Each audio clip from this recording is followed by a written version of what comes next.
C'est une église qui marche, c'est une église qui est en forme. Alors, avec tout ce qui se passe et tout ce qu'on voit, merci Seigneur, je tiens à dire pour le partage d'hier, c'était magnifique.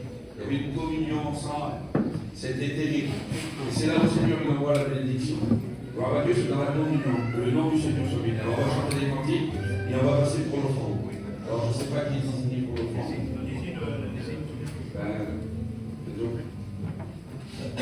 On va chanter Crée en moi Seigneur. Amen.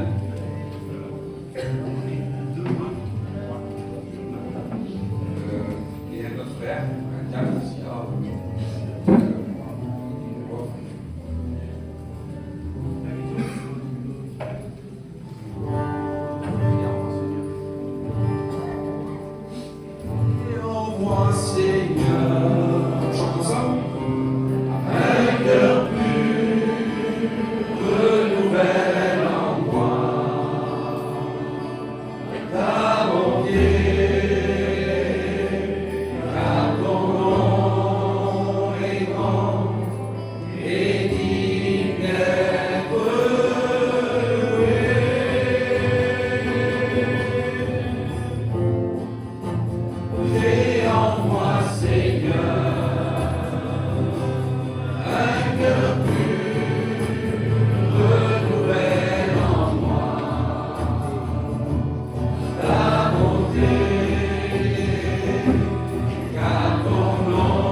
De ce matin que tu vas mettre en place, Seigneur Jésus.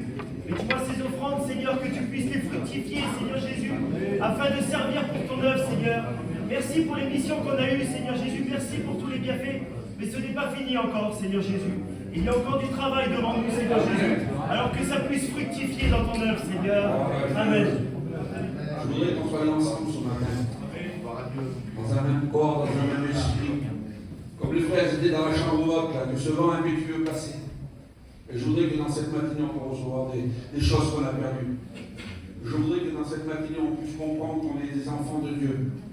Alors on va chanter un autre cantique. Amen, gloire à Dieu. On va chanter Bienvenue Jésus. Amen. Il est le bienvenu ce matin.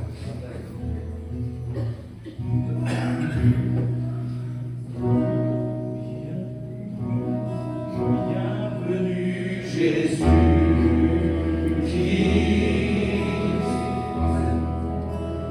Nous sommes dans ta présence, remplis-nous de ta puissance,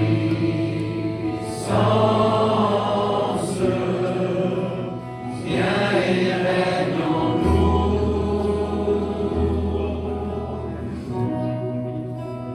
Bienvenue Jésus.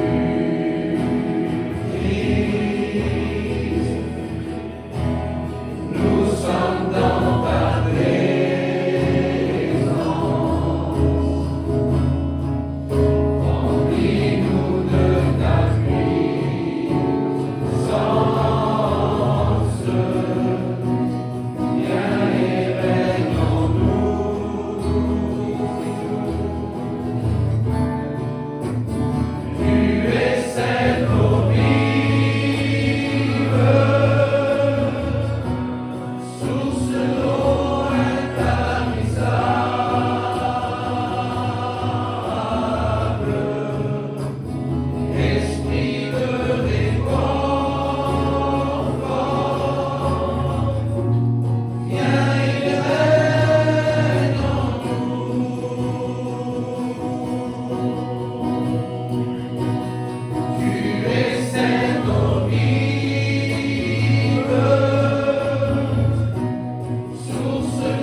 Gloire à toi, Seigneur.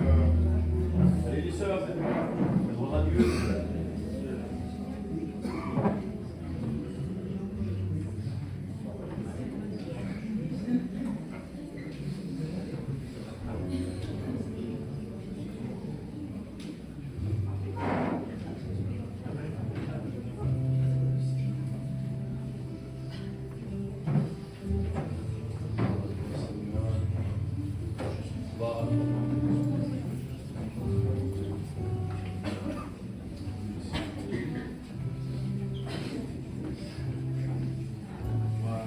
Gloire à toi, Seigneur.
J'ai pas l'habitude de chanter, vous savez, je sais pas chanter, mais avec mon guitariste maintenant, on n'arrête pas de chanter, et chez moi je chante tous les jours.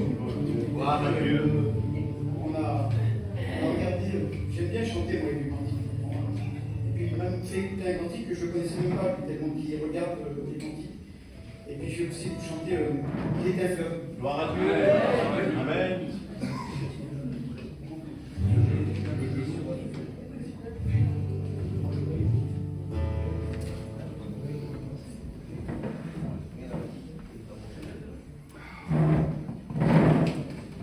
C'est ce qu'il dit. Vous voyez, je n'ai pas voulu le dire parce que je passe souvent moi, du côté de la tour du pain là-bas, puis c'était des cantiques qu'on chantait avec les frères qui étaient là-bas. Et puis j'ai des très bons souvenirs avec les autres frères qui étaient là-bas, et avec tout le monde, Mario, qui m'a fait très bon chef. Vous voyez, c'est. Voilà.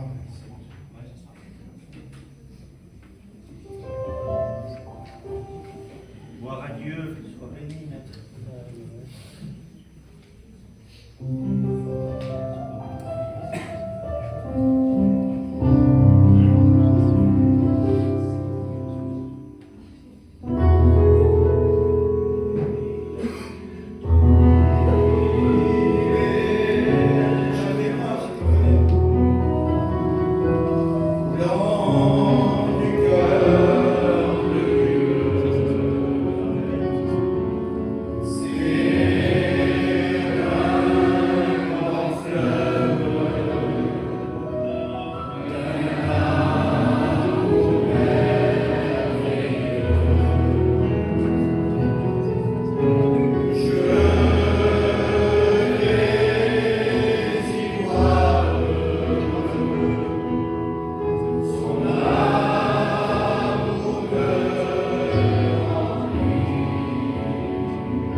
Voilà, que Dieu soit béni. Je dois matin de pouvoir apporter la parole de Dieu. C'est pas facile, mais c'est quand même une joie de prêcher la parole de Dieu. Il n'y a pas de plus belle place pour un serviteur de Dieu que d'apporter un morceau de pain à l'église. Et un petit verre d'eau, je ne demande pas plus que ça. Ça suffira. Un verre d'eau et un morceau de pain. Et vous arriverez certainement à vos ports. Gloire à Dieu. Vous savez, quand je vous ai déjà dit à l'église, là, quand Élie, il part et il s'arrête sur la route et demande la mort parce qu'il se trouve, il fuit devant une femme qui s'appelle Jézabel. Jézabel, c'est pas terrible, c'est une femme. Mais à ce moment-là, il a une peur terrible et il fuit dans le désert. Et pour arriver plus vite, ce que je veux dire, c'est que Dieu va l'aider dans le désert, il va lui mettre un petit morceau de gâteau avec une feuille d'eau. Il dit, mange, je vois, parce que le chemin est long. Gloire à Dieu. Pour arriver à Horeb, il faut de la nourriture. Amen. Pas n'importe quelle. Alors il met une feuille d'eau, un petit pain, un petit gâteau sur des pièces chauffées. Et avec ça, tout arrivera à Horeb. Gloire à Dieu. Que Dieu soit béni. Horeb, c'est magnifique. C'est une montagne et puis il prend la nourriture et il part. Et avec ça, il arrive à Horeb. Quand il arrive à Horeb, Dieu lui parle. Et lui va dire, j'ai déployé mon zèle. Il dit, je suis resté comme prophète seul. de l'Éternel.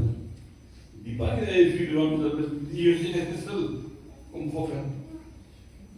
Et il en prend un peu plus loin un homme, un prophète qui s'appelle Abias. Et Abias, lui, on le retrouve dans la parole de Dieu, il a écrit une seule page. Une page. Pas deux chapitres, un seul chapitre. Une page. Et il va répondre, Abias. Il va dire, Élie, tu dis que tu es resté seul comme prophète. Il dit, t'inquiète pas, je fais ce qu'il fallait. J'ai pris 50 prophètes et je les ai placés dans une espèce de grotte. Là. Et chaque matin, je venais et je leur apportais du pain et de l'eau qui symbolisent la parole de Dieu. Avec du pain et de l'eau, croyez-moi, pour traverser un désert, c'est ça qu'il faut. Hein. C'est pas du caviar, c'est pas du champagne, c'est du pain et de l'eau que Dieu soit béni. Alors, je ne sais pas si vous avez les serviteurs de Dieu. Vous avez comme moi, certainement, la Bible, la parole de Dieu, le pain de Dieu. On l'a. Maintenant, il faut le distribuer. Que Dieu soit béni. Ce matin, c'est mon tour. Il est 11h15. Ça dit 10h30, frère. Et on va passer. On met le quart d'heure d'avance. Amen. Voilà, que Dieu soit béni. On va essayer de faire vite. Mais comme je suis un petit peu embarrassé au niveau de la langue, alors je prends un petit peu plus longtemps. C'est comme ça. Dieu. Que Dieu soit béni. On a le temps caché à toute façon. Ouais. Amen. Alors, écoutez, lui, il a nourri des prophètes, avec du pain et de l'eau. Les serviteurs de Dieu, on a tous la parole de Dieu. On prêche de différentes manières. Moi, j'essaie de faire mon petit travail. Et puis, je suis heureux de le faire. Que Dieu soit béni. Je suis heureux de venir ici à Champ-Dieu pour vous annoncer la parole de Dieu. Ici, là, c'est mon plaisir, moi, de venir. J'étais tout le temps, moi, ici. Alléluia. J'étais toujours ici. Je suis un ancien de l'église. Et la maladie, elle me cloue. Je suis cloué. Mais pas la parole de Dieu, hein. Non, le corps, il est cloué. Mais l'esprit de Dieu qui est en moi, il est toujours un désir d'apporter la parole de Dieu. Alors, ça fait que, disons que ces prophètes-là ont été nourris avec ce qu'il fallait. Et j'espère que ce matin, avec la grâce de Dieu, je puisse vous amener le mot de Dieu. Il n'y a pas plus de d'eau par là?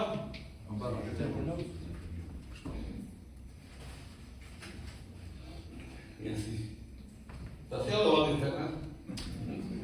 Dieu soit béni. Gloire à Dieu. Voilà, j'espère avoir le mot de Dieu pour l'Église, que Dieu soit béni. Gloire à Dieu. Vous savez, il y a différentes manières de voir et de faire comment on fait notre vie chrétienne. Qu'est-ce qu'il faut faire pour plaire à Dieu? Ça, nous le savons tous. Qu'est-ce qu'il faut faire pour plaire à Dieu? Aux hommes, tant pis. C'est pas, si je plaisais encore aux hommes, je ne serais pas serviteur de Dieu. Mais ils cherchent à plaire à Dieu. Amen. Saint Paul. Et puis, que Dieu soit béni. Il y a là des grandes richesses. On essaie de les apporter avec la grâce de Dieu. Je disais, tout à l'heure, je suis venu ici, dans la nuit, là, j'ai eu plein de choses.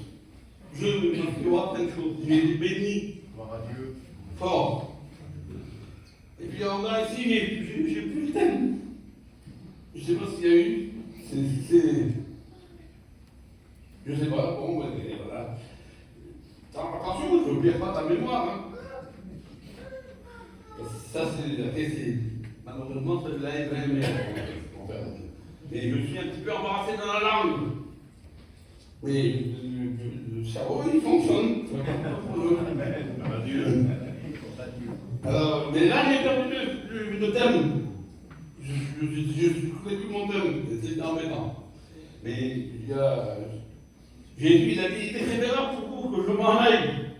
Enfin, que le consolateur, l'esprit de vérité, vous conduise dans toute la vérité. Mais c'est lui qui va m'aider à comprendre les choses. Je fais confiance. C'est lui qui va me diriger, le Saint-Esprit. Gloire à Dieu. Dieu soit béni. Alors, vous savez, il y a deux façons de voir les choses. Il y en a qui disent, oh, mais Dieu est bon. On n'a pas droit à se fracasser. Il est bon, il nous trouvera toujours une petite place pour nous. Alors ils construisent une vie chrétienne un petit peu ordinaire, je veux dire. Ils construisent avec du bois, du champ, avec des choses qui coûtent à rien. Ça c'est une négligence. Ça c'est de dire je néglige, je me contente avec peu. Je ne dis pas que vous êtes perdu, mais je dis que c'est pas la même vie. Moi je préfère rouler dans une voiture avec toutes les options qu'une voiture qui est tout simple, pas de jantes, pas de trucs métallisés. Ça, ça complètement une voiture. Mais elle est tout à fait différente. On va porter des regards plus vite sur cette voiture qui est à côté là. Parce qu'elle est habillée, il y a des options. C'est beau. Et puis moi je pense que la vie chrétienne elle doit être belle. Amen. Je pense que la vie chrétienne a le mérite de faire des efforts. Amen. Amen. Il faut faire des efforts pour entrer dans le royaume de Dieu. Pour plaire à Dieu. Gloire à Dieu. Il y a des efforts à faire. Amen. On ne vit pas une vie chrétienne n'importe comment. On apporte le nécessaire. Ne cherchez pas à comprendre, apporter du pain. Abias avait du pain et il avait de l'eau. Et ça a préservé 50 ans pour faire le. Imaginez-vous un petit peu, avec du pain et de l'eau. Je reviens sur la pensée. Disons que vous allez au ciel aussi. C'est pareil. Mais disons qu'il y a des récompenses. Et les récompenses, c'est important. Vous serez avec moi dans le ciel. On sera ensemble, l'église de Jésus-Christ sera ensemble. Mais il y aura des places, parce que dans le ciel, on ne sait pas encore comment ça marche. On a un petit peu inaperçu des choses. Mais dire officiellement tout ce qui se passe dans le ciel, on ne sait pas, ça nous sera révélé plus tard, quand on sera dedans. Mais pour l'instant, il y a des choses qui nous échappent. Bon, dans le ciel, deux sauvés. Deux personnes sauvées. Une aura des talents, aura des pierres sur la couronne, plus que l'autre. Mais l'autre, il ne s'apercevra pas. Et celui qui a eu plus ne s'apercevra pas non plus. Parce qu'on sera content du salut de Dieu déjà. Amen. Celui qui a travaillé peu là, bon, il aura reçu 2 talents. Et celui-là qui a eu les 5 talents, il m'a raconté ça, il avait 10. La joie n'est pas la même, vous comprenez bien, je veux dire. Mais ça ne se verra pas. Il n'y aura pas de jalousie. Dans le ciel, il n'y aura plus de jalousie, il n'y aura plus ces choses-là. Il n'y aura plus de malade. Il n'y aura plus Parkinson, c'est sûr, certain. Ce corps que vous voyez, c'est un corps naturel. Il a été semé de façon naturelle. Alors, on subit les conséquences de la désobéissance de Adam et de Ève. C'est ça. Alors, il y a des maladies et toutes sortes de choses. Mais dans le ciel, ce corps-là, celui-là, c'est pas terrible, ce que vous voyez là. Pas terrible, il est malade et puis en plus, il n'est pas trop bien bâti. Il y a du ventre, il y a toutes sortes de choses. C'est pas terrible. Mais dans le ciel, il y a la résurrection. Il est digno, avec un corps glorieux, plein de force. La force, plein de force. C'est Dieu qui donnera. Le Saint-Esprit va faire les choses comme il faut. Et on ressuscite avec un grand corps glorieux que Dieu sauvé. Avec la semence de Dieu. Ça, c'est différent. Donc, Donc, il n'y a pas à se faire des soucis. Je reproche à personne. Si je ne fais pas de reproche, moi j'aime bien bénir l'église. Amen. J'aime bien apporter un petit morceau de pain. Dieu soit béni. Mais voilà, je suis comme ça. Alors, il a travaillé à son salut avec de l'argent, avec de l'or, avec des pierres précieuses de la part de Dieu. C'est différent que du bois, de la paille, de la change. Ça n'a pas les mêmes valeurs. Attention. C'est normal que celui qui a travaillé avec de l'or, avec des pierres précieuses, recevra plus que l'autre par rapport à la récompense. Mais l'autre qui a travaillé peu, il va recevoir aussi lui. Mais moi, je ne saurais pas la quantité de joie que ça. Et lui ne saura pas la quantité de joie que j'ai moi, avec les 10 talents. 5 plus 5, 10. Mais il y a le même mot. Lorsque Jésus doit donner des récompenses. Il dit, tu as travaillé avec 2 talents, tu n'en as rapporté un. C'est bien. Entre bon et un serviteur. Entre dans la joie de ton maître. C'est beau d'apprendre ça. Et pour celui qui a travaillé, qui a reçu les 5 talents, et qui en a rapporté 5 de plus, je fais 10. Les mêmes mots seront prononcés sur lui. Ça sera la même chose. Mais dans son cœur, la joie de servir Dieu. Amen. D'avoir fait quelque chose pour Dieu. Faites-le pendant que vous êtes en forme. Les frères, les jeunes frères qui sont rentrés là. Que Dieu vous bénisse. Je les connais, hein. Ça, c'était mon étudiant. Il travaille pour Dieu. Je t'ai dit, c'est comme mon étudiant aussi. J'ai vu grandir ici, moi. C'est des hommes de Dieu. Il faut y aller maintenant. Les autres frères, toi frère, c'est Cassien. C'est maintenant qu'il faut y aller.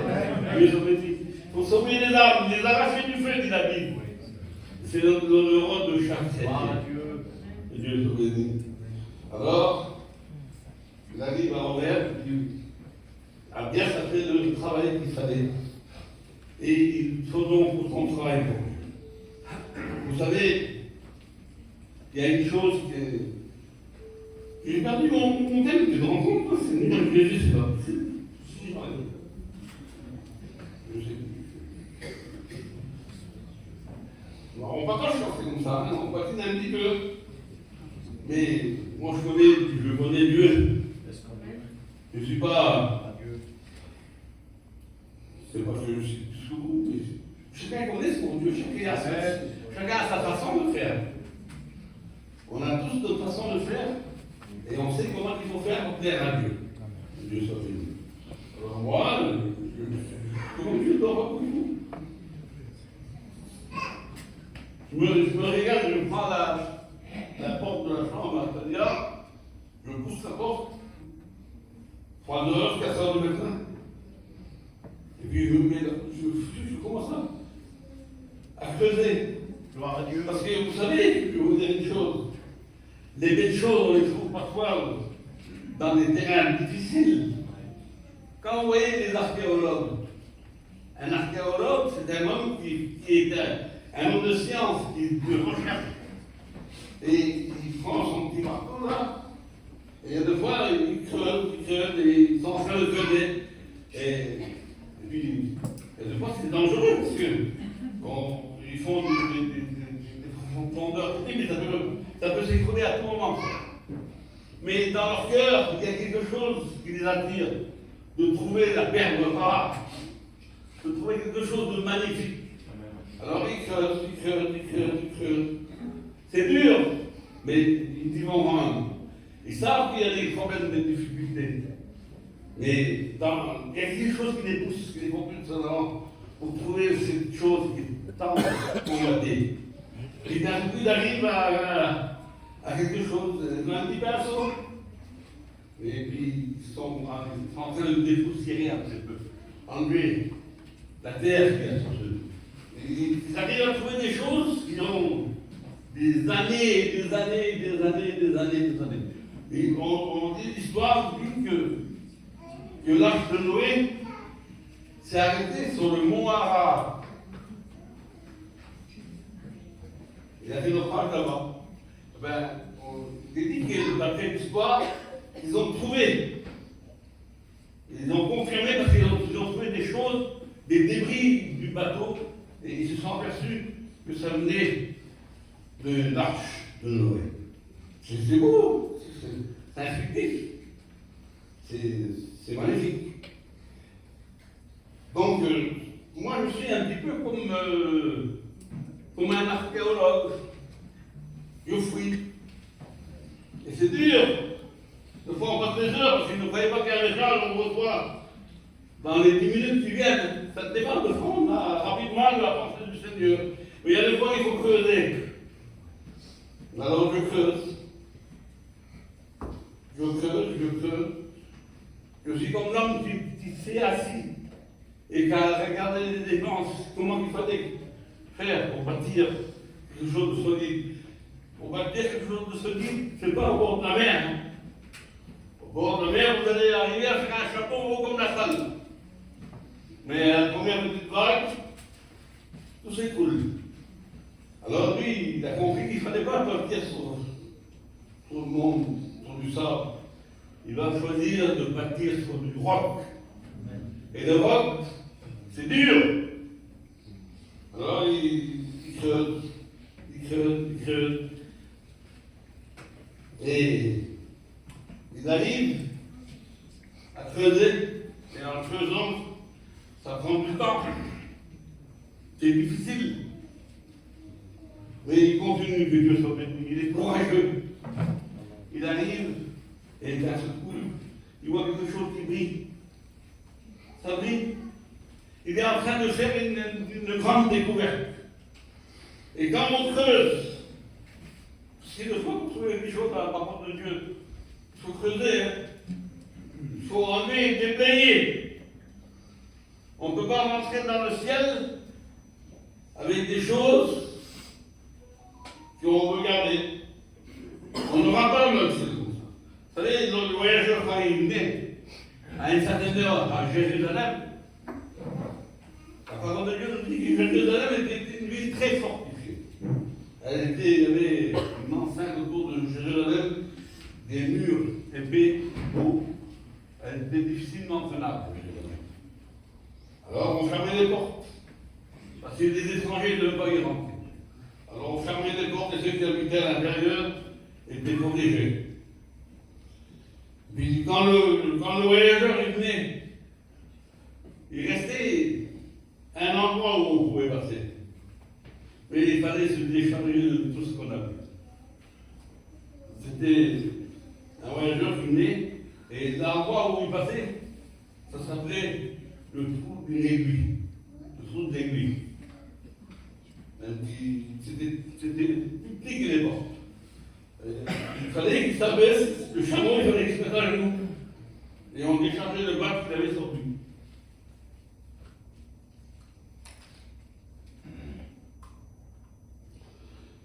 On déchargeait tout. Pour rentrer dans le ciel, il y a bien des choses qu'il faut qu'on élimine. Moi, et avec vous ce matin, il faut qu'on enlève certaines choses il faut les aider dehors. Tu ne passes pas avec ça. Tu ne passeras pas. On veut garder des choses, nous. Alors, il y en a qui sont intéressés. C'est des chrétiens, pas de problème. Mais il y a des choses qu'il faut faire avec, frère. On sait ce qu'il faut enlever. Je ne vais pas fouiller dans votre vie, moi. Je ne suis pas un garde-d'eau, hein. Je ne suis pas un inspecteur. Nous, on dit pour les inspecteurs, un garde-d'eau. Garde-d'eau, c'est dissimuler. Le garde-d'eau, c'est de cacher dans la langue en rouge. Un garde-d'eau, je ne suis pas un garde-d'eau. Je suis un chrétien. Un serviteur de Dieu, je dis des choses comme on doit dire. Gloire à Dieu. Mais jamais je viendrai fouiller dans votre vie. Ça ne me regarde pas ça. Moi, ce qui me regarde, c'est les chrétiens qui ont besoin d'amour de Dieu. Amen. C'est ce qui m'intéresse, moi. Le reste, c'est secondaire. Que Dieu soit béni ce matin. Alors, j'ai fouillé, j'ai creusé, ça m'a coûté, mais j'ai été béni ce soir, hein, c'est dommage, j'ai perdu le thème. Mais j'ai été béni fort. Et d'un coup, je me mettais à chanter. 4 heures du matin, je dis ça vient avant de tuer. Mais c'était plus fort. J'étais plus fort dans mon cœur, je me suis mis à chanter des cantiques. Que Dieu soit béni. Amen, Seigneur. Vous savez, il y a des choses qu'il faut refuser. Il est dit que Moïse, il refusa d'attraper fils de Pharaon. Il refusa pour un temps. Il savait que ça ne durerait pas de toute façon. Il refusa les biens du monde, les titres, la gloire, toutes ces choses-là. Il les refusa. Parce qu'il comprit des choses que Dieu lui avait montrées. Et Moïse, il part. Il s'en va. Moïse, s'il avait une mère, ça s'appelait Yochebed. C'est son père, c'était Abraham. C'était des gens simples. Et d'ailleurs, quand ils ont retiré quand la fille de Pharaon retire de la caisse où on avait mis le petit enfant, elle s'aperçoit que c'était un tissu hébreu. Chorono. Un tissu hébreu. Et en plus, il est fané. C'est un tissu qui n'a pas de valeur. Mais quand Moïse le sait, d'où il venait, il savait que son père s'appelait Abraham. Et que sa mère s'appelait Yochebed. Il comprend que ces choses qui sont vanités, poursuites du vent, sont éphémères, ça passe. Il refuse d'être appelé prince. Il refuse d'être appelé fils de Pharaon. Il avait les titres, il allait être lui le premier, mais il préférera de servir son Dieu. Et il part, il traverse le désert, et il arrive, et puis il rencontre sa compagne, qui est Séphora. Séphora avait un père qui s'appelle Jétro. Jétro, il est du pays de Madian. Et puis il va faire quelque chose. Donc il va défendre il prend la part des filles de métro qui passent un moment difficile. Et d'un seul coup, il épouse l'aînée des filles de métro, là. À travers Séphora. C'est où je me rappelle une fois, je ne sais pas si vous vous rappelez les frères plus anciens là. Et c'est René qui avait prêché. Il dit Séphora, me dit petit oiseau. Mais le petit oiseau, il dit de nuit. Lorsqu'elle dit à Moïse, tu veux partir maintenant, ça fait 40 ans qu'on est là. Et maintenant, dans la 80, tu veux retourner en Égypte. Parce que Dieu l'a appelé pour aller en Égypte. Il retournait en Égypte. Il dit, elle s'échange, ce petit oiseau-là, qui était trop beau. Petit oiseau, c'est beau. Il dit, c'est transformé en retour. Il a dit, mes parents, non, je vous casse mes grands-pères, et ceci, cela. Donc, Moïse va partir, et il va aller. Donc, il doit partir pour aller vers son peuple, en Égypte, retourner là-bas. Là, on a voulu le tuer. Et puis, d'un coup, il va se passer des choses. Il garde les brebis de son beau-père, d'ailleurs, à la montagne. Et il va voir de loin un buisson. Et comme il semblerait qu'il y avait des flammes de feu dans le buisson. Et il va dire, il va s'approcher. Il va s'approcher, et quand il s'approche, une voix se fait entendre. Parce qu'il va s'approcher de telle manière, il s'est détonné pour voir. Quoi que c'était cette solution, c'était un peu. Et puis l'Éternel va lui parler. Bonheur et beauté, Seigneur. Il va lui proposer des richesses. Il va lui proposer des richesses. Il va dire, Moïse, par 2 fois. Et Moïse va dire, me voici. Et tous ceux qui disent, me voici, sont prêts pour aller au combat. Ceux qui disent, me voici, c'est des gens qui sont engagés dans l'œuvre de Dieu. Quand on dit me voici, ça veut dire que je suis prêt à livrer corps, âme et esprit. Amen. Et donner à Dieu le meilleur. Me voici, Seigneur. Tous ceux qui ont dit ces mots-là, on dit me voici, ça a été tous des instruments, Seigneur. Moïse dit me voici. Abraham l'a dit aussi quand il fallait offrir son fils Isaac. Il dit Abraham, il dit me voici.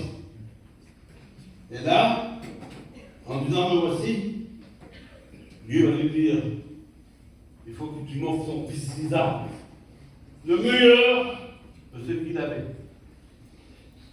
Deux fois Dieu nous appelle à renoncer à certaines choses. Dieu demande, il a mis à l'épreuve, c'était une épreuve. Dieu savait bien faire les choses de toute façon. Il savait avec qui il était en train de parler. Et Dieu ne nous demandera jamais de porter 10 kilos si on peut qu'en porter 5. 5 kilos, ça suffit. Mais 10 kilos, je ne suis pas assez fort. Je n'arriverai pas. Alors tu portes 5, mon frère. 2 talents, j'en ai rapporté encore un, je fais 3. C'était dans la mesure du possible. Mais l'autre, c'est le méchant. Il dit, je savais que tu étais à l'homme dur. Alors il savait déjà, il connaissait. Je savais que tu étais à l'homme dur. Il amassait là où il y avait pas de semence. Alors je dis dans ta langue, je l'ai ensuite. Vous savez ce qu'il a dit? Le maître. Il a dit, méchant serviteur. Méchant et paresseux serviteur. Liez-lui des pieds et des mains et jetez-les dans les flammes de l'enfer. Ça, c'est bateau. Ça, c'est terrible d'écouter ça. Alors, si Dieu te demande quelque chose, fais-le de bon cœur. Il faut piocher, pioche. Moi, j'ai pioché pour avoir ce que j'ai reçu. Je vais peut-être, on va voir comment ça va se faire. Je vois une heure, parce que ça va être bon. Le chien est alors en face. Non, mais je sais, tu m'as donné la passe à 11h pour le cas, et à 11h, ça fait 25 minutes. Encore 10 minutes et je termine.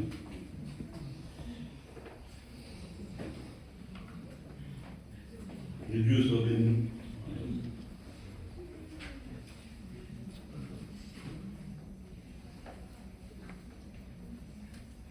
Je suis le Dieu de ton Père, le Dieu d'Abraham, le Dieu d'Isaac et le Dieu de Jacob. Quand il parle, il est accouché du buisson. Il dit n'avance pas, parce que tu es sur une terre sainte. Ôte tes souliers de tes pieds. Ôte-les. Je suis dans mon pied, c'est une terre sainte. Il dit, je t'envoie. Tu iras vers Pharaon et tu feras sortir le peuple de l'Égypte. Alors Moïse va parler, tu vas dire, mais tu me demandes des choses comme ça? Mais qu'est-ce que je vais dire, moi? Je vais dire quoi? Je ne suis pas devant Pharaon. Je n'arriverai pas. C'est trop dur ce que tu me demandes. Il dit, je suis le Dieu de Pierre. Je suis le Dieu d'Abraham, le Dieu d'Isaac et le Dieu de Jacob. Alors, il dit, comment ça va être assuré? Il dit, c'est le Dieu de mon père. Mon père, c'est Abraham. Il est homme de la famille. Il a plus de... Il semblerait que des forces reviennent. Il dit, si tu avais ça pour mon père, tu le feras pour moi aussi alors. Amen. Et puis d'un seul coup, Il dit, va, parce que je serai avec toi. Va, parce que tu sauras que c'est moi qui t'envoie. Et quand tu viendras, tu diras, celui qui m'envoie, c'est celui qui était. Alors, il part. C'est un mot. C'est compliqué d'aller retourner à 80 ans en Égypte. Il faut quand même le faire. Hein. Mais dans son cœur, il a de l'amour pour son peuple. Il faut qu'il fasse quelque chose. Il ne peut pas rester comme ça. Et là, surtout, il arrive. Vous connaissez la suite. Comment que Dieu a fait des choses. Comment que Dieu l'a béni. Comment que Dieu s'est servi de Moïse. Ça a été une chose terrible. Et puis, que Dieu soit béni. Mais il a fallu quelque chose, il a fallu qu'il traverse le désert, il a fallu qu'il monte sur la montagne. Il est resté 2 fois 40 jours dans le jeûne et dans la prière, ne mangeant pas et ne buvant pas. 2 fois 40 jours. Il a parlé avec Dieu pendant 40 jours, nuit et jour. Imaginez-vous un petit peu. Il fallait qu'il creuse, hein. C'était pas bien. Mais il a le dialogue avec son Dieu. Il est sur la montagne 40 jours. Et il reçoit les tables, les lois de Dieu. Et après, il reprend encore 40 jours. Ça fait 80 jours. Et quand on parle pendant 80 jours avec Dieu, on commence à connaître, il est dit que Moïse était un homme qui était fort patient. Plus patient que n'importe qui. Et il est dit que Moïse était devenu l'ami de Dieu. Il était devenu son ami. Quel bonheur, Seigneur, d'être l'ami de Dieu. Quel bonheur de savoir qu'on a un Dieu tout-puissant. Il est pour nous. Gloire à Dieu. Si tu es avec nous, qui sera contre nous? C'est la hauteur, la profondeur. Dit, mais rien ne pourra nous séparer de l'amour de Dieu. Sur les tribulations, j'ai été, Paul dit, j'ai reçu des coups de partout. J'ai été en péril pour la mer, livré à de nombreux jeunes. J'ai été, 3 fois, j'ai été lapidé. J'ai été laissé pour mort, dit l'apôtre Saint Paul. Mais il y a quelque chose dans son cœur qui pousse toujours pour aller de l'avant. Que Dieu soit béni. Pour de tels hommes qui ont été des exemples pour nous. C'est un exemple, la vie de Paul. C'est un exemple, la vie d'Abraham. C'est un exemple, la vie de Moïse. Que Dieu soit béni. Ils ont construit sur du solide. Ils n'ont pas construit sur du sable. L'homme, il a creusé profondément.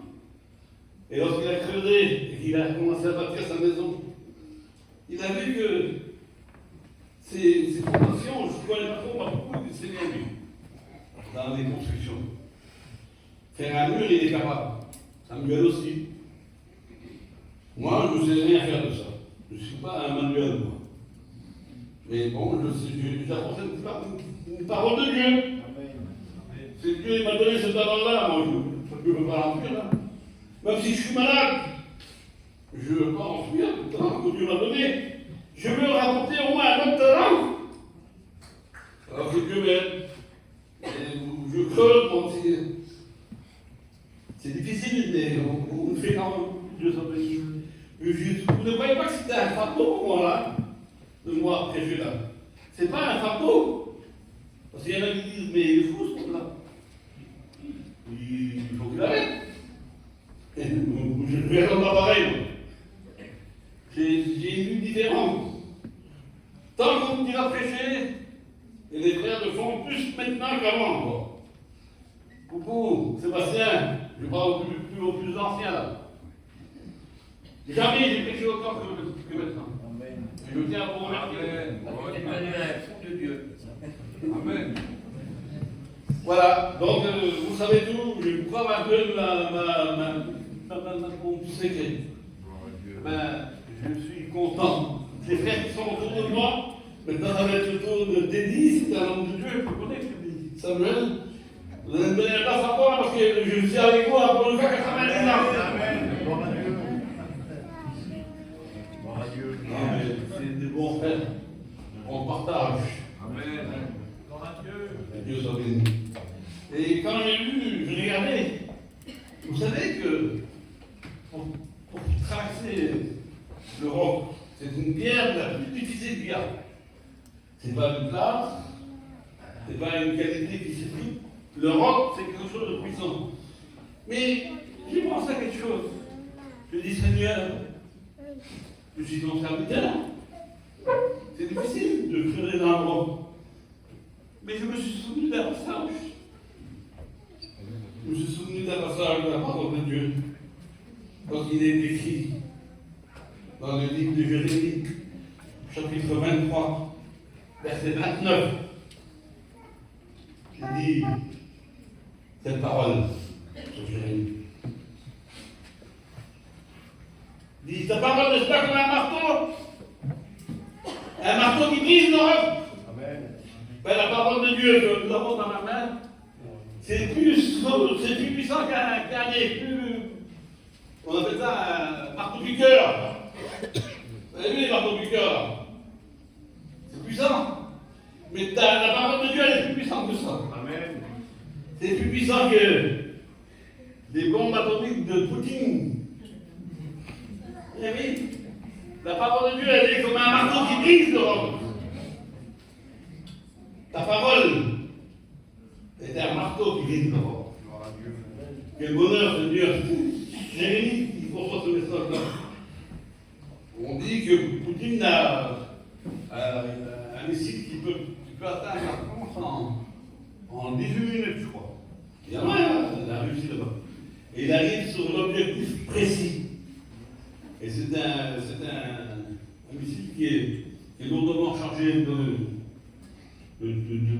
toutes ces choses qui mettent là. Des guerres bactériologiques, des choses terribles qui sont devant nous. De toute façon, ça va arriver un jour. Mais nous, on sait quand ça arrivera. Parce que ce jour-là, il ne sera pas un jour pour nous. Les voleurs vont être surpris. Parce qu'ils ne savent pas, les voleurs. Ceux qui dorment ne savent pas. Mais nous, les chrétiens, ce ne sera pas un jour que le voleur viendra nous prendre. On sera comme des vierges du saintes. On aura de l'huile dans notre lampe, que Dieu soit béni. Un petit chrétien, il remporte le prix parce qu'il a la foi. Et dans sa lampe, il a un petit peu d'huile. Que Dieu soit béni. Je crois que c'est pas, ne vous avancez pas de trésors sur la terre. Sur la terre, il y aura la terre et la rue qui va s'y mettre. Mais ramassez-vous un trésor dans le ciel. Où le voleur ne pourra plus percer. Il ne pourra pas venir à cet endroit-là. C'est réservé pour les chrétiens. Que Dieu soit béni. On dit que Pierre avait les clés du paradis. Et que Pierre était celui qui ouvrait la porte. Ça, c'est des blagues. Hein. C'est des histoires. C'est des fables. C'est des chimères. Ça ne tient pas debout. C'est pas Pierre, le patron. Pierre, il a dit une parole, il a dit, tu es le Christ, le Fils du Dieu vivant. Pierre était un homme de Dieu. Mais jamais ça a été le chef de la porte là, pour laisser passer. Mais quand vous avez une illustration dans la parole de Dieu, parce qu'il faut bien beaucoup pour connaître un petit peu, Seigneur. Il faut que vous ayez de la lecture. Autrement, ça va être difficile le combat. Il faut avoir la Bible, lire, et il faut avoir la prière. Et ça, c'est deux atouts principaux dans la vie d'un chrétien. Avoir la parole de Dieu. Il est dit qu'il arrivera des temps où les jeunes gens couriront ça et là pour entendre un mot de Dieu. Les belles jeunes filles couriront ça et là pour trouver une parole de Dieu. Mais il viendra pas. Ce sera trop tard. Des hommes, des jeunes vont courir. Il y aura une angoisse sur la terre. Rendez-vous compte, l'enlèvement de l'église, les chrétiens vont partir. Vous ne voulez pas rester sur cette terre là, vous, hein?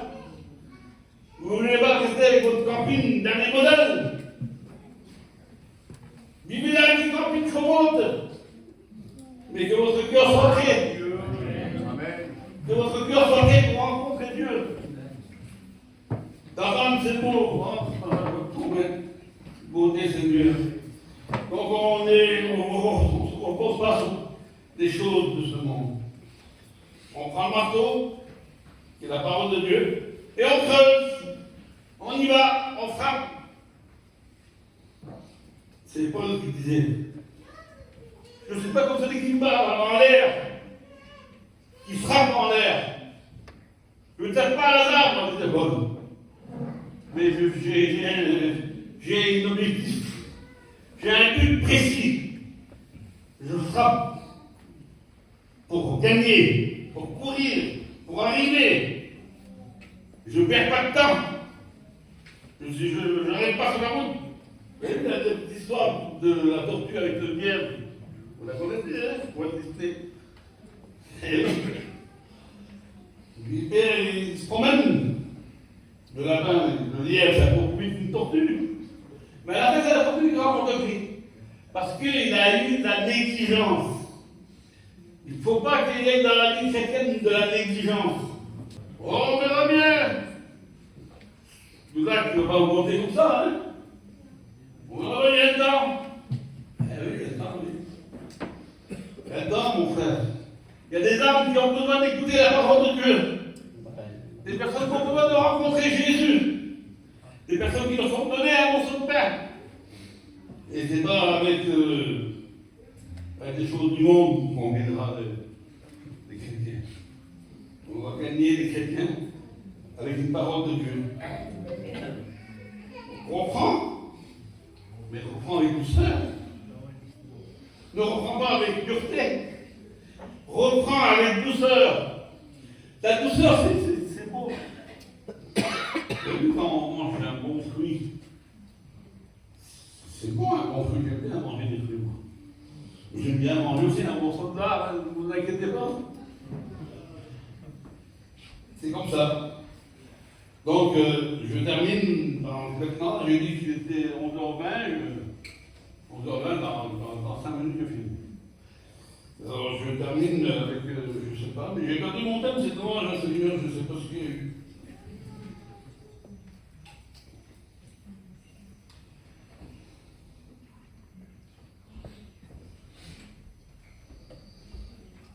Il nous a dit que la synarite, elle voit son Dieu d'une manière extraordinaire. Elle dit, mon bien-aimé à moi, c'était un mélange que j'ai fait. Je ne trouve plus mon thème, alors je sais comment c'est, mais je finis, ça pourrait être peut-être pas ce que je dis. Mais c'est quand même un mot à écouter. Elle dit, mon bien-aimé à moi, il est beau. Elle le dépeint d'une façon glorieuse. Elle dit sur les autres filles qui sont là, elle dit, mon bien-aimé à moi, il se reconnaît parmi 1000 personnes, ou 10 000, je ne sais pas. C'est 1000 ou 10 000 10 000. Alors 10 000 personnes, c'est beaucoup, hein. Mais elle le reconnaît parmi les 10 000 personnes. Il y a un flash. C'est lui. Je suis certain, c'est lui. Elle le présente comme ça, comme son bien-aimé, mais de quelle façon plus posée. Et puis je termine maintenant. Je voudrais vous dire le passage de l'Apocalypse. Ces gens, l'apôtre Jean se dit, qui dormaient sur la poitrine de Jésus. Quelle communion il avait. Il était constamment en train de vivre. Et c'est lui qui va recevoir la révélation de l'Apocalypse. Mais c'est un homme humble. Jean, l'apôtre Jean. Pas Jean-Baptiste, c'est son cousin Jean-Baptiste. Mais Jean, c'est l'apôtre, c'est le frère. Et écoutez ce qu'il va dire. Il dit, j'étais dans l'île appelée Patmos. Dans l'île appelée Patmos. Il faut savoir que Patmos, c'était un endroit qui était retiré. On ne pouvait pas s'en échapper. C'était une espèce de carrière où on travaillait. Les hommes qui étaient là-bas, ça faisait des années il était arrivé. On n'en sortait pas de Patmos. Impossible. Et j'étais là-bas, moi, dans le après Patmos, à cause de la parole de Dieu et du témoignage de Jésus-Christ. Alors, je ne sais pas si vous allez vouloir creuser encore. Parce que si vous creusez, peut-être que Dieu, je me rappelle qu'il René, il avait dit un jour, et tu pries pour aller à Fourmi. À Fourmi, là-bas, c'est moins 30, moins 40. Fait froid à Fourmi. C'est un endroit jeté au fond du nord, là-bas. C'est pas beau. Non, c'est pas beau. Mais il y a des 2-3% d'une. On a fait, moi et vous, avec les frères, on a fait des réunions dans un petit terrain perdu, en haut. Il fallait avoir un GPS pour aller voir. On a mis 100 000 là-bas, par la fois. Donc on a fait des serviteurs de Dieu là. Rappelle, frère? Il y a un serviteur de Dieu qui travaille pour Dieu. On a été, il est venu dans la réunion, et on a fait 4 baptêmes. Et de ces 4 baptêmes, est sorti un serviteur de Dieu. Gloire à Dieu. Mais bon, moi, c'était pas à fond mieux, j'étais en Lyon, Chardonnay de Lyon, non, caché un peu. Mais il y a des gens qui sont cachés. Des gens qui ont besoin d'entendre un mot de Dieu. Amen. Et puis, il faut y aller. Alors, il dit, j'étais à Patmos à cause du témoignage et à cause de la parole de Dieu. Il dit, moi, Jean, je ne vais pas dire moi, Jean qui a découvert, qui a eu la révélation de l'Apocalypse, il dit pas ça, hein. Il dit, moi, je suis Jean, je suis votre frère.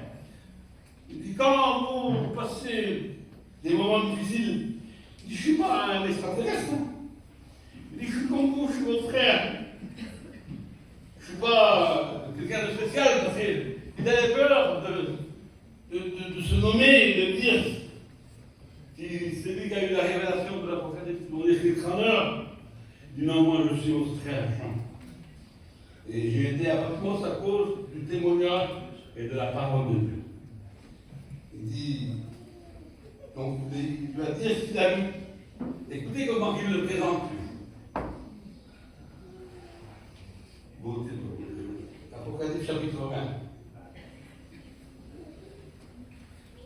Verset 9. C'est ma conclusion. 25 et 15, 40. Je passe un peu, puis bon, j'arrête ça. Alors, chapitre 1 de l'Apocalypse, et verset 9. Je lis pour vous. Vous allez voir comment il voit lui, le maître, comment il voit Jésus, lui.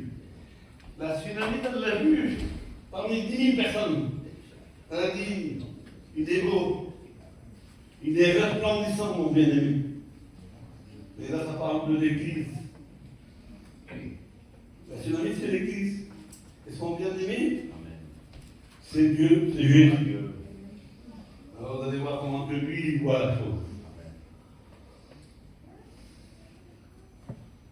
Moi, Jean, mon frère, qui était élu et qui n'a pas la simulation au royaume, dans la persévérance, j'étais dans l'île appelée Patmos, à cause de la parole de Dieu, et le témoignage de Jésus. Je fus saisi par l'Esprit. Déjà, il est saisi par l'Esprit. Ce n'est pas des paroles qui viennent comme ça. Hein. Il est saisi par l'Esprit. Et un homme qui est saisi par l'Esprit, je peux vous dire, ça fait du boulot. Amen. Adieu. Quand on est saisi par l'Esprit, on fait des choses extraordinaires. Gloire à Dieu. Alors il va dire ceci. Je fus saisi par l'Esprit au jour du Seigneur. Et j'entendis derrière moi une voix forte, comme le son d'une trompette. Une voix forte, comme le son d'une trompette. Qui disait, ce que tu vois, écris-le dans un livre. Envoyé aux sept églises d'Éphèse, de Smyrne, de Pergame, de Thyatire, de Sardes, de Philadelphie, de Laodicée. Je me retournais pour savoir. Il fait comme Moïse. Il voulait voir Moïse qui avait dans le buisson. je me retournais pour savoir, pour savoir quelle était la voix qui me parlait. Et après m'être retourné, je vis 7 chandeliers d'or. Bonheur, Seigneur. Je vis 7 chandeliers d'or. Et au milieu de ces 7 chandeliers, quelqu'un qui ressemblait à un fils d'homme. Il était vêtu d'une longue robe. Dieu soit béni. Il ressemblait à un fils d'homme, vêtu d'une longue robe, ayant une ceinture d'or sur sa poitrine. Sa tête et ses cheveux étaient blancs comme de la laine, blanches comme de la neige. Ses yeux étaient comme des flammes de feu. Vous voyez un petit peu le siwa? Mais ça devait être terrible, Seigneur, mais il était avant moi, ça, comment vous dire? Il était en train de creuser. Il creusait, il tapait sur des pierres terribles. Mais d'un coup, il est saisi par l'esprit. Et voilà, il a la révélation. Il dit, il était vêtu d'une longue robe. Il avait une ceinture. Et il va finir là, il va continuer. Ses cheveux étaient comme blancs, comme de la neige. Il était vêtu d'une robe. Ses yeux étaient comme des flammes de feu. Ses yeux étaient comme des flammes de feu. Ses pieds étaient semblables à de l'airain ardent, comme s'ils avaient été embrasés dans une fournaise. Et sa voix était comme le bruit des grands eaux. Sa voix était comme le bruit des grands eaux. Il nous a dit que la voix de l'Éternel, qu'est-ce qu'il dit par rapport à la voix de Dieu? Elle est majestueuse. Vous le retrouvez dans les psaumes. La voix de l'Éternel, elle est majestueuse. Ce n'est pas une voix ordinaire. Hein? Ce n'est pas la voix de Pharaon qui menace. C'est une voix qui dit, venez vous toutes les bien-aimés. Gloire à Dieu. Prenez possession du royaume des cieux. Venez les brebis de mon Père. Venez vous qui êtes fatigués, chargés, je vous emmène du repos. C'est cette voix-là qui entend. Sa voix, elle était majestueuse, elle dépassait l'entendement des hommes humains. Beauté, pas beauté, c'est beau. Comment il décrit la chose? Alors, je vais un peu comme ça parce que je ne vois plus rien. Elle était comme les grands, comme les grands eaux. Elle avait dans sa main droite 7 étoiles. De sa bouche sortait une épée à 2 tranchants. Et son visage était comme le soleil qui brille dans sa force. Amen. Son visage était comme le soleil qui brille dans sa force. Ça devait être beau. Ça devait être spectaculaire. Ça devait être une scène glorieuse. J'aurais voulu être là. Seigneur, tous les serviteurs de Dieu ont retrouvé. À ce moment-là, on aurait vu une scène comme ça. Quelle force!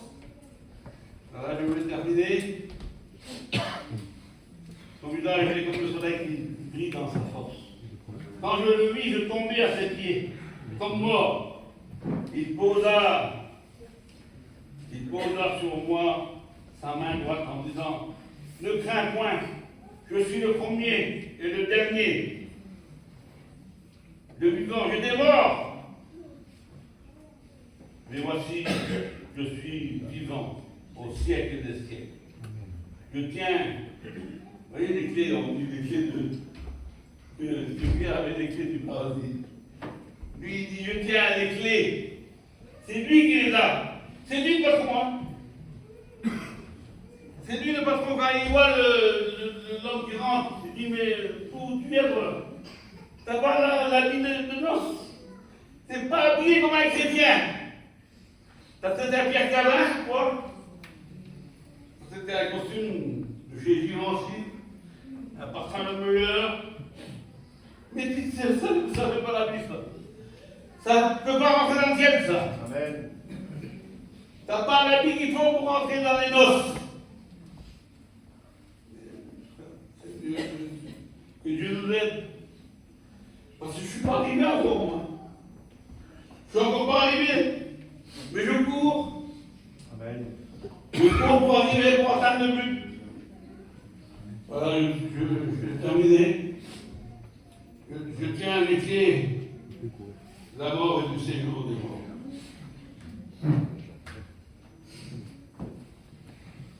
Excusez-moi pour ce que j'ai oublié, mais on va prier maintenant. Amen. Amen. Gloire à Dieu. Vous allez être content de vous présenter devant Dieu. Moi, je suis content, je le fais. Gloire à Dieu. Je voudrais que je regarde dans mon cœur, il y a certainement des choses qui ne sont pas bien. Il faudrait qu'il y ait un nettoyage, un inventaire, de sortir tout ce qui ne va pas. Il y a trop de choses dans le monde, il faut jeter la poêle sur cette chose. Gloire à Dieu. Mais il y a des choses qu'il ne faut pas que tu tiennes chez toi. Des choses que tu tiens peut-être. Et Dieu te demande de t'enlever ça. On va demander à Dieu son aide, Amen. afin qu'il vienne faire le nettoyage spirituel chez nous. Gloire à Dieu. Que ton nom soit béni, ma bonté. Que Dieu soit béni et glorifié dans son amour et sa bonté. Pour tout ce que tu nous donnes. Seigneur, j'ai fait ce que j'ai oublié des choses. Et je vois que tu dis, Seigneur, a compris ce que j'ai pu. Gloire à ton nom, Seigneur. J'ai apporté ce que j'ai pu, Seigneur. J'ai fait ce que j'ai pu. Gloire à Dieu. Et j'ai fait les joies. Bénis l'église de Jésus, l'église vivante. Que Dieu vous bénisse, mes frères et sœurs. Amen. Merci d'avoir pris le temps d'écouter pendant 40 minutes là. Que Dieu vous bénisse.